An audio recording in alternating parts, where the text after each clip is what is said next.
ইরাকের বাগদাদ শহরে একজন রাষ্ট্রপ্রধান ছিল, বাদশা ছিল। তার বাদশার নাম হচ্ছে সুলতান নুরউদ্দিন জঙ্গি রহমাতুল্লাহি আলাইহি। সুলতান নুরউদ্দিন জঙ্গি রহমাতুল্লাহ আলাইহি তিনি সে জামানার বাগদাদের মসনদে বসা ইসলামী রাষ্ট্র পরিচালনা করে।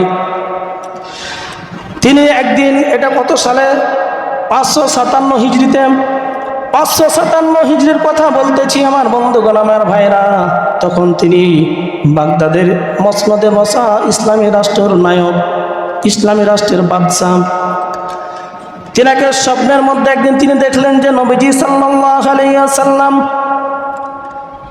সুলতান নুরউদ্দিন জঙ্গি রহমাতুল্লাহি আলাইহিকে নবীজি সাল্লাল্লাহু আলাইহি ওয়াসাল্লাম বলছেন, সুলতান নুরউদ্দিন, আমাকে 3টা লোক ডিস্টার্ব করতেছে।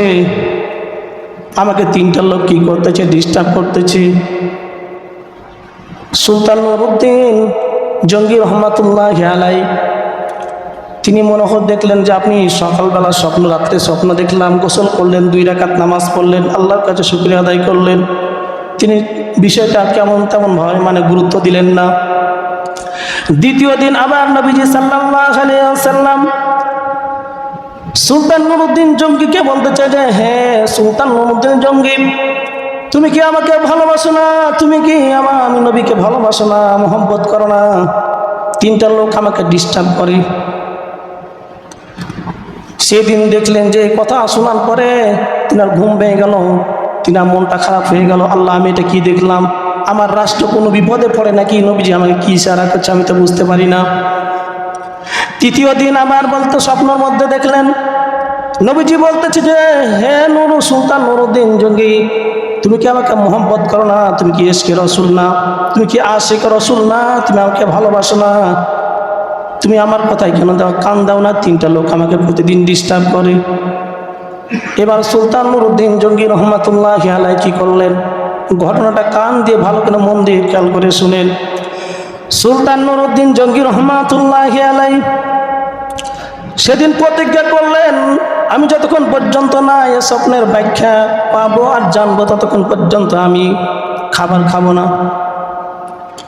খাওয়া দাওয়া বন্ধ করে দিল। তার প্রধানমন্ত্রী জালালউদ্দিন মৌসুলিকে ডাক দিল যে, শুনো, আমি এরকম স্বপ্ন দেখেছি, এই স্বপ্নের ব্যাখ্যা কি হবে?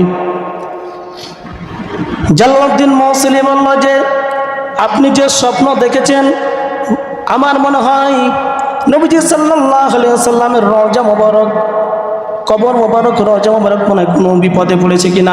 চলেন আমরা মদিনায় যাই, চলেন আমরা মদিনায় যাই। জালালউদ্দিন মৌসুলির কথা শুনে সুলতান নুরউদ্দিন জঙ্গি রহমাতুল্লাহি আলাইহি 16,000 সৈন্য নিয়ে চলে আসলেন, পাড়ি দিলেন। বাগদাদ থেকে চলে আসতেছেন, মক্কা মদিনার দিকে চলে আসতেছেন। আসতে 10 দিন সময় লাগলো।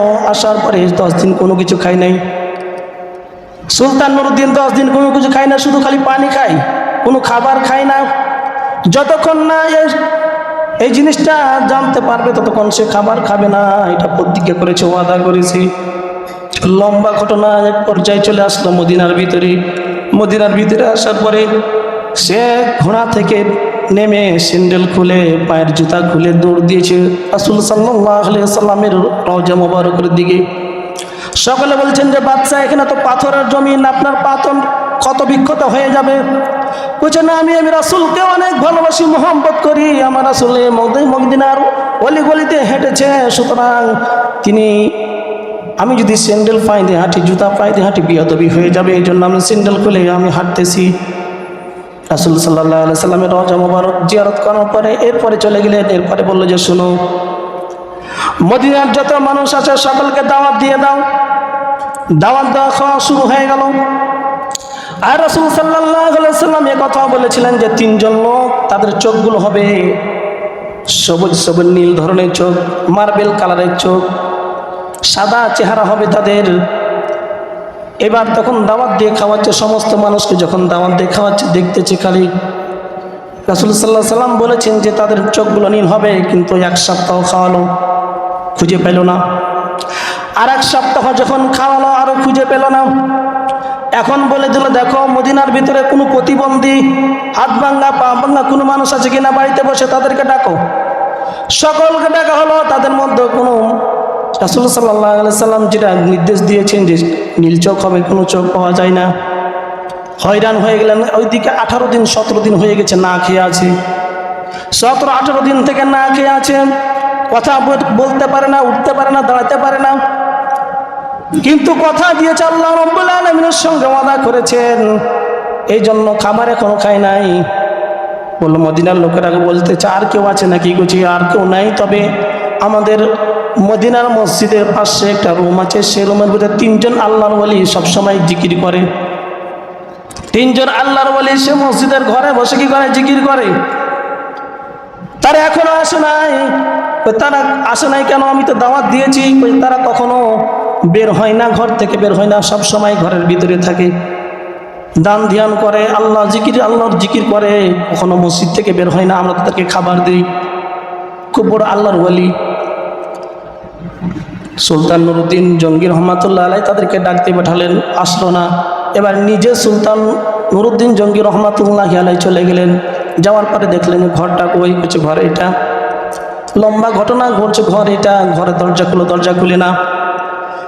ওই 3 জন বসে বসে মাথা নিচের দিকে দিয়ে জিকির করে, দরজা খুলে নেয়।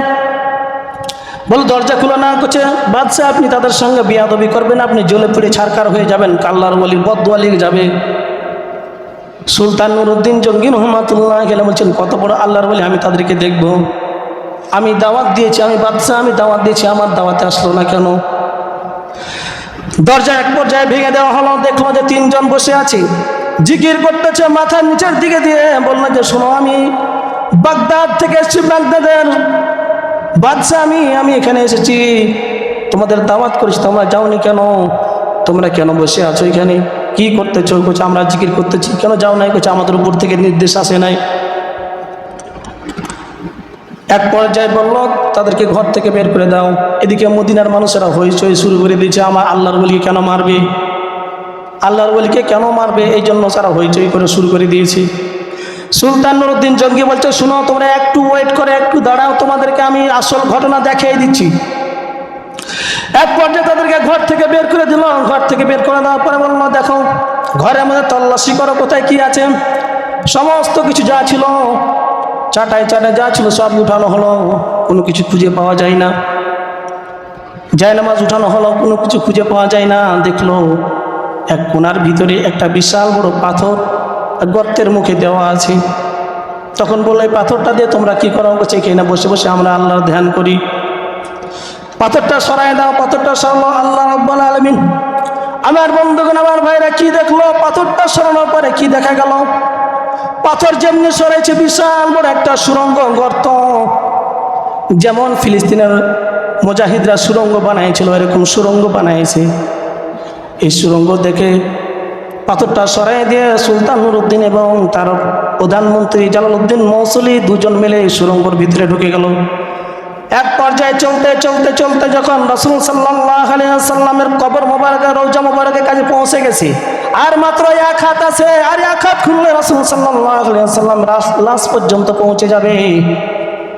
ফিরে আসলো, তাদেরকে বাধা হলো, তাদেরকে জিজ্ঞাসা করা হলো তোমরা এই কাজ কেন করেছো, কে তোমাদেরকে নির্দেশ দিয়েছে। যখন এক পর্যায়ে তাদেরকে পিটানো শুরু করলো, তখন বললো যে আমাদেরকে আমেরিকার ইহুদি খ্রিস্টানরা আমাদেরকে লক্ষ লক্ষ হাজার হাজার কোটি টাকা দিয়েছে, যেখান থেকে মুহাম্মদ সাল্লাল্লাহু আলাইহি সাল্লামের লাশটা চুরি করে নিয়ে যাব। এই লাশ চুরি করে কি করবে? এই লাশ চুরি করে যে আমরা নিয়ে চলে যাব, এখান থেকে লাশ নিয়ে গেছে বরকত চলে যাবে। তারা যতই দোয়া করুক আল্লাহ রাব্বুল আলামিন দোয়া কবুল করবে না। তারা মুসলমানরা মনে করবে যে আমাদের নবীর লাশ এখানে আছে, কিন্তু আমরা লাশ চুরি করে নিয়ে যাব। কত বড় শয়তান দেখেন। ওই যে তাদের নীল বিশিষ্ট চোখ, রাসূল সাল্লাল্লাহু আলাইহি সাল্লাম যে বলেছেন দেখে বুঝে নিয়েছি এই 2 জনই হবে। 2 জনকে চৌরাস্তার ভিতরে পিটানো হলো, টেঙ্গে দিয়ে হলো, এরপরে তাদেরকে পিটিয়ে হত্যা করা হলো। আমার বন্ধুগণ, আমার ভাইরা, এক পর্যায়ে কি করলো? ওই সুলতান নুরউদ্দিন জঙ্গি রহমাতুল্লাহি আলাইহি রাসূল সাল্লাল্লাহু আলাইহি সাল্লামের রওজা মুবারকের চতুর্পাশে দিয়ে সীসা ঢালা প্রাচীর বানায় দিয়েছে। সীসা ঢালা প্রাচীর বানিয়ে দিয়েছে, কিয়ামত পর্যন্ত কেউ সেখানে ঢুকতে পারবে না। আমার বন্ধুগণ, আমার ভাইয়েরা, এরপর যখন সে বানাই দিয়ে চলে গেল ওইভাবে, এরপরে বাগদাদের মসনদে বসে আছে। একদিন রাত্রে স্বপ্নে দেখাচ্ছে যে, হে সুলতান নুরউদ্দিন, তুমি আমাকে অনেক বড় বিপদ থেকে বাঁচাইছ। চুম্বু দিয়ে সুলতান নুরউদ্দিন কপালে চুমু দিয়ে বলতেছেন যে, আল্লাহ তাআলা তোমার উপরে সন্তুষ্ট হয়েছে, আমি সন্তুষ্ট হয়েছি। আমার বন্ধুগণ, আমার ভাইয়েরা, রাসূলের মোহাম্মত আর ভালোবাসা তাদের মধ্যে কি ছিল? তারা বাদশা ছিল, রাজা ছিল, প্রধানমন্ত্রী ছিল, তবুও তাদের ভিতরে রাসূলের মোহাম্মত আর ভালোবাসা কিরকম ছিল? আজকে আমাদের ভিতরে আমরা মুসলমান দাবি করি, পাক্কা সচ্চা মুসলমান দাবি করি, কিন্তু আমাদের ভিতরে রাসূলের মোহাম্মত নাই। রাসূলের সুন্নাতগুলো মানতে পারি না, রাসূলের সুন্নাত দাড়ি মুখে আনতে পারি না, রাসূলের সুন্নাত আমরা টুপি মাথায় দিতে পারি না, রাসূলের সুন্নাত আমরা লম্বা জামা গায়ে দিতে পারি না, রাসূলের সুন্নাত আমরা মিসওয়াক করতে পারি না, রাসূলের যতগুলো সুন্নাত আছে আমরা আদায় করতে পারি না। আমরা মুসলমান দাবি করি। নবীজি সাল্লাল্লাহু আলাইহি ওয়াসাল্লাম আনসার মধ্যে বলেন, লা ইউমিনু আহাদুকুম হাত্তা আকুনা হাব্বা ইলাইহি মিন ওয়ালিদিহি ওয়া ওয়ালাদিহি ওয়ান নাসি আজমাইন।